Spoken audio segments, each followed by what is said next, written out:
தமிழகத்தில் பல்வேறு இடங்களில்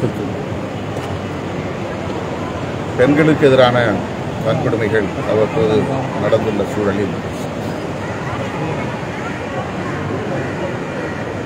அவர்களுக்கான பாதுகாப்பை உறுதிப்படுத்த வேண்டும் என்று விடுதலை சிறுத்தைகள் கட்சி அவ்வப்போது தமிழ்நாடு அரசுக்கு சுட்டிக்காட்டியிருக்கிறோம், வேண்டுகோள் விடுத்திருக்கிறோம். அந்த வகையிலே அண்ணா பல்கலைக்கழக வளாகத்தில் நடந்த பாலியல் வல்லுறவு, அதில் தொடர்புடைய குற்றவாளி கைது செய்யப்பட்டிருந்தாலும் கூட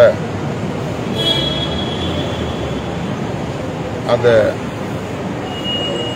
குற்றச் செயல் பெரும் அதிர்ச்சியை, வேதனையை உருவாக்கியிருக்கிறது. பள்ளி, கல்லூரி மற்றும் பல்கலைக்கழக வளாகங்களில் விடுதிகளில் தங்கி பயிலும் மாணவிகளுக்கு உரிய பாதுகாப்பை வழங்க அரசு கூடுதல் கவனம் செலுத்த வேண்டும் என்று வலியுறுத்துகிறோம். இந்த வழக்கை பொறுத்தவரையில் கைது செய்யப்பட்ட நபரையும் தாண்டி ஒரு சிலர் அதில் ஈடுபட்டிருக்கக்கூடும் என்ற சந்தேகம் வலுவாக உள்ளது. ஆகவே அரசு, குறிப்பாக காவல்துறை, நேர்மையான முறையிலே புலன் விசாரணை நடத்தி குற்றவாளிகள் யாராக இருந்தாலும் அனைவரையும் கைது செய்து உரிய நடவடிக்கை எடுக்க வேண்டும். கைது செய்யப்பட்ட நபருக்கு உடனடியாக பிணை வழங்கக்கூடாது.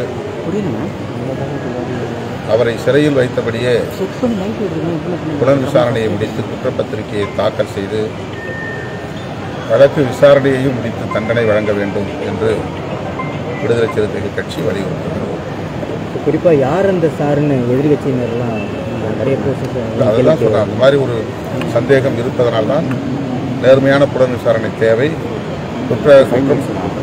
குற்றத்தில் ஈடுபட்டவர்கள் யாராக இருந்தாலும் அவர்கள் அனைவரும் கைது செய்யப்பட வேண்டும் என்று. சார், அது தொடர்பாக போராட்டம் நடத்துறதுக்கெல்லாம் அனுமதி வழங்காமல் இருக்காங்க, அதனால பிரச்சனைகளும் ஏற்படுது. அதை எப்படி பார்க்குறீங்க சார்? இன்னைக்கு பாமகவுடைய போராட்டத்துக்கு அனுமதி வழங்கப்படலை, அது மாதிரி அனுமதி பல்வேறு இயக்கங்களுக்கு வழங்கப்பட்டு போராட்டங்களும் நடந்திருக்கின்றன. முற்றாக அனுமதி மறுக்கப்படவில்லை. இதே பிரச்சனைக்கு பலர் பல்வேறு இடங்களில் போராட்டங்களை நடத்தியிருக்கிறார்கள். ஆனால் இதை வைத்து அரசியல் செய்ய வேண்டும் என்று சிலர் உள்நோக்கத்தோடு செயல்படுவது, அதனால் அரசு அதற்கு ஒரு முற்றுப்புள்ளி வைக்க வேண்டும் என்று அணுகுவதாக தெரிகிறது. எதுவாக இருந்தாலும் எதிர்க்கட்சிகளுக்கு போராடுவதற்குரிய வாய்ப்பை வழங்க வேண்டும், அனுமதி வழங்க வேண்டும் என்பதுதான் விடுதலை சிறுத்தைகளின் வேண்டுகோள்.